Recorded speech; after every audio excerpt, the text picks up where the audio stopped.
अतिशय महत्त्वाची बातमी आपण पाहत आहात सोलापूरनामा 24 न्यूज चॅनलच्या माध्यमातून। सोलापूर शहर हद्दवाढ किसान नगर परिसरातील राजू नगर ते अरिहंत शाळेला जाणारा 20 फूटचा मुख्य रस्ता अंबिका मंदिर ते हमीद किराणा व मस्जिद परिसर व किसान शाळा येथे महापालिका प्रशासनाच्या दुर्लक्षामुळे सध्या अशी परिस्थिती निर्माण झाली आहे की रोडवर खड्डे आहे की खड्ड्यात रोड।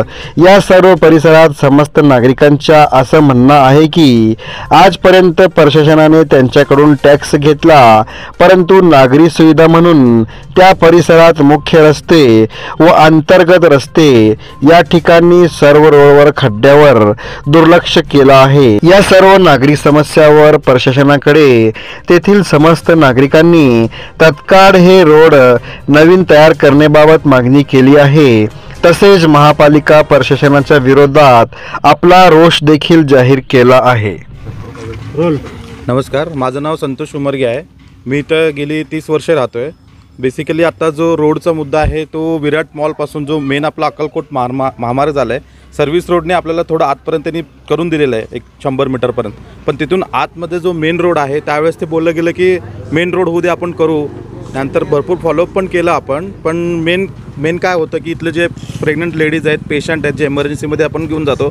आता माझ्या घरासमोरचेच त्या गेल्या आठवड्याचीच गोष्ट आहे, त्यांना आपल्याला घेऊन जायचं होतं पण त्यांनी ते दुसऱ्या रस्त्याने घेऊन गेलेलं आहे। तर प्रशासनाला हेच मागणी आहे की याकडं तुम्ही बेसिक रस्ते, लाईट, वीज हे जे गोष्टी आहेत ते तुम्ही व्यवस्थित फुलफिल करा। तुम्ही टॅक्स घ्यायला येताय तर टॅक्स मागता लोकांना, म्हणजे तुमची जी टॅक्ससाठी आपण तुम्ही आम्हाला प्रॉम्प्ट राहा म्हणता, पण तुम्ही मग त्या साईड बाय साईड तुम्ही सर्व्हिस पण द्या ना तशी। आणि नाही दिलं तर तुम्ही तिथं 2% फाईन लावता, त्याला पेनल्टी लावता। हे चुकीचं आहे। म्हणजे टॅक्स आम्ही भरायला रेडी आहे, पण आम्हाला तुम्ही रस्ते पण द्या, पाणी व्यवस्थित द्या, वेळेवर द्या, आणि विजेचं पण काही समस्या आहेत। कारण की एरिया हा मेन काय झालं प्रॉब्लेम, हा हद्दवाढ भाग असल्यामुळं ना इकडं कोणाचंच लक्ष नाही आहे। जे सगळ्यांचं जे लक्ष जातं तिकडं जुळे सोलापूर, जे तिकडचे जे क्रीम पब्लिक आहे तिकडं जातं, पण इकडं कामगार असती असल्यामुळं ना कोणाचं लक्ष जात नाही। तेवढं तुम्ही व्यवस्थित लक्ष देऊन प्रशासनाला। प्रमुख रोड कुठेपर्यंत खराब आपल्याला हे रस्ता जे आता मी ह्या रस्त्याबद्दल जे चालू आहे तो जो जुना लक्ष्मी मंदिर होता, म्हणजे विराट मॉलपासून आता आतमध्ये तिथून रस्ता जो चालू होतो, इकडं मागं अरिहंत शाळा म्हणून आहे, त्या शाळेमध्ये पण दररोज सकाळी 400 ते 500 मुलं सकाळी जात असतात आजूबाजूच्या एरियामधनं। तर हा रस्ता मेन आहे, आणि आतले जे छोटे रस्ते आहेत आतले जे त्याला कनेक्ट होतात ते रस्ते आहेत किसान नगर राजम। माझं नाव शकुंतला मोहन सावंत, राहणार किसान नगर। आमच्या इथं रोडचं प्रॉब्लेम आहे, पाण्याचे 8-8 दिवस पाणी पण येत नाही, 7-8 दिवस, आणि लाईटचं तर आदनमधनं तर घालवतात।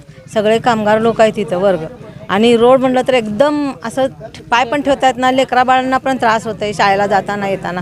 हे विराट मॉलच्या अलीकडं लक्ष्मी मंदिर होतं, तिथून जे सुटतं ते ह्या एरियापर्यंत कुठलं किसान नगर, राजीव नगर, आणखीन इंग्लिश मिडियम, आणि हे अजिबात मस्जिदच्या बाजूला तर अजिबात रस्ता नाही। लोक येणारे जाणारे, झाडूवाले तर अजिबात येत नाहीत, फिरकत नाहीत।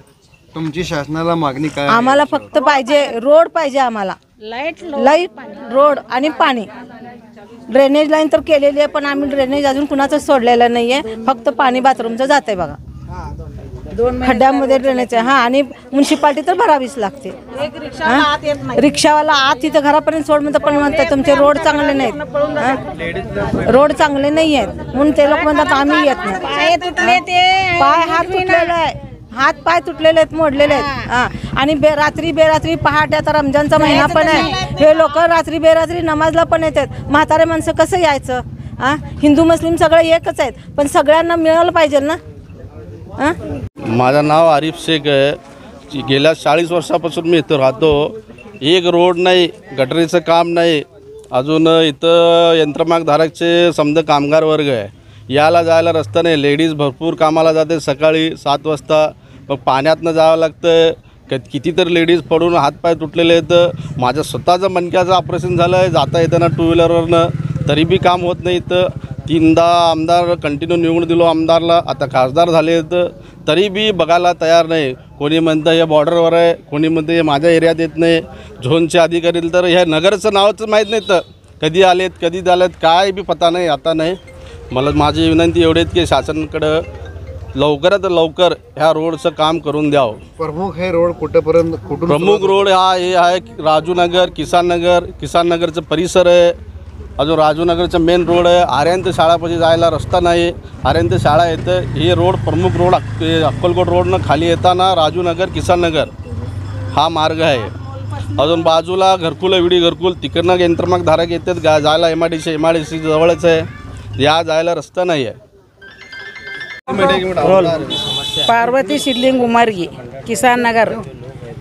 मग आम्ही आल्यापासून 40 वर्ष झाले, एक रोड नाही, पाणीचं सोयीस्कर नाही आहे. आम्ही काय म्हणून राहावं? एकतर कामगार वस्ती आहे, केले तर पोट भागते आपल्या, नाहीतर नाही भागत. किती वेळा त्यांच्या पाठीमागं जावं सांगा बरं आपण. सध्या आपली शासनाकडे काय मागणी आहे या रोडबाबत? आमचे रोड करायचं आहे, पाणी एवढ्यावर सोडायचं, आणि लाईट नाही आहे, काय पण नाही आहे, तर सोयीस्करच नाही आहे. आणि टॅक्स तर सगळं कंपल्सरी कामगार वस्ती आहे म्हणून टॅक्स तरी वर्षाला भरतात. तुमच्याकडून महापालिका टॅक्स घेतली, परंतु आजपर्यंत कुठली सुविधा दिली नाही. नाही टॅक्स नाही भरले तर तुमचं नळ कट करतो म्हणून येतात. पैसे घेतात त्यांनी 10 वर्ष झालं. आणि कुल्ला प्लॅटला पण नळाची टॅक्स दिलेली आहे, आणि नळवाल्याला पण टॅक्स दिलेली आहे. आणि तुम्ही कुठलं पाणी पितो म्हणून विचारतात आपल्याला. आपण विचारायला गेल्यावर तुम्ही नळ नाही म्हणता ना, कुठलं पाणी पितो म्हणते त्यांनी. सध्या 2 नंबर झोनच्या अधिकाऱ्याकडे तुमची जी मागणी आहे, हो, या ठिकाणी 2 नंबर झोनचे अधिकारी इथं आले का? नाही आले, कधी पण आले आणि त्यांचं तोंडच बघितलं नाही आम्ही. एवढ्या निवडणुकी झाल्या त्यांचे तोंड बघितलं नाही. फक्त निवडून आले म्हणून तेवढ्या माहिती आहे आपल्याला. त्यांनी कोण निवडून आले ते माहिती पण नाही आपल्याला. असं करत गेल्यावर आम्ही कामगार वस्ती राहायचं कसं, जायचं कसं सांगा. बस्ती में आज नए गए 40 साल हो गया मैया. यहाँ गटारा साफ नहीं है, रास्ते बराबर नहीं है, यहाँ अल्लाह घर को आने जाने का रास्ता नहीं है. पब्लिक नमाज को आते कचरा पड़ता है, रास्ते क्लियर नहीं है, आते फटरे पड़े सो है, रास्ता क्लियर नहीं है. रोल मंगल विश्वनाथ हळगोदे. आम्ही 40 वर्षापासून अक्कलकोट रोड सोलापूर किसानमध्ये राहतो. रोडच नाही आमच्याकडं, काय पाण्याची सोय नाही, जास्त रोड नाही आहे. आमदार येते, खासदार येते, आश्वासन देते जाते, सगळेजण येते करते म्हणून आश्वासन देते. कोणी पण इकडं निवडून आल्यावर थिरकत नाही. आमच्या गल्लीला तर नगरसेवक कोण आहे आत्तापर्यंत 10 वर्ष झालं आम्हाला माहितीच नाही, त्याचं तोंड पण बघितलं नाही आम्ही. सगळेजण येतात करतात, आम्ही आश्वासन देतात. परिणितीताई शिंदे बी किती वेळे तर आले, बोलले, सगळं केले, तरी पण त्यांनी इकडं थिरकूनच बघितलं नाही. येतात म्हणतात निवडून आणा, आम्ही येतो, हे आल्यावर करतो असं म्हणतात. कोण पण येतच नाही इकडं, परत थिरकतच नाही. 40 वर्ष झालं इथं सगळं कामगारचं हे येतं जातं, पाणी किती ठरतंय काय ते कोणी पण बघत नाही. सध्या या रोडची परिस्थिती अशी झालेली आहे की या ठिकाणी आम्ही स्वतः मीडियामधून आलो, बघितलो, तर आपली जी मागणी आहे ते मागणी कोणाकडे आहे? कोणी पण इथं नाही येतच नाही ना. येते आमदार खासदार, मी करतो तू करतो म्हणून सगळेजण येतात, मग परत त्यांनी हेच करत नाही ना, त्यांनी तोंडच दाखवत नाही इकडं. मग कुणाला जाऊन विचारायचं आपण? मग त्या परिणिती शिंदेकडे किती तर वेळा जाऊन आलो आम्ही. आमच्या डोक्यात राहत नाही, या आठवड्याला या, महिन्याला या, कामधंदा सोडून तेच करणार का आम्ही? आम्ही पोटासाठी कामाला राहतो, रोज उठून जातो. मग ह्यांच्याकडं रोज उठून जाणार ह्यांच्याकडं.